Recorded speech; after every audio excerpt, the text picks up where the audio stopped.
ومن يعص الله ورسوله فإن له نار جهنم خالدين فيها أبدا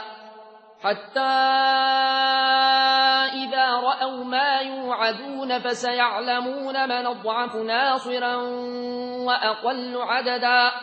قل ندري أقريب ما توعدون أم يجعل له ربي أمدا عالم الغيب فلا يظهر على غيبه أحدا إلا من ارتضى من رسول فإنه يسلك من بين يديه ومن خلفه رصدا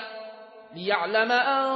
قد ابلغوا رسالات ربهم وأحاط بما لديهم وأحصى كل شيء عددا بسم الله الرحمن الرحيم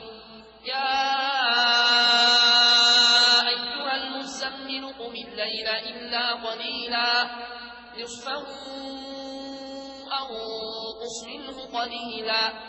أو زد عليه ورتل القرآن ترتيلا إنا سنلقي عليك قولا ثقيلا إن ناشئة الليل هي أشد وطئا وأقوم قيلا إن لك في النهار سبحا طويلا واذكر اسم ربك وتبتل إليه تبتيلا رب المشرق والمغرب لا إله إلا هو فاتخذه وكيلا واصبر على ما يقولون واهجرهم حجرا جميلا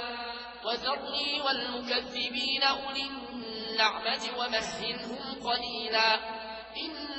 لدينا أنكالا وجحيما وطعاما ذا غصة وعذابا أليما يوم ترجف الأرض والجبال وكانت الجبال كثيبا مهيلا إنا أرسلنا إليكم رسولا شاهدا عليكم كما أرسلنا إلى فرعون رسولا فعصى فرعون الرسول فأخذناه أخذا وبيلا فكيف تتقون إن كفرتم يوما يجعل الولدان شيبا السماء منفطر به كان وعده مفعولا إن هذه تذكرة فمن شاء اتخذ إلى ربه سبيلا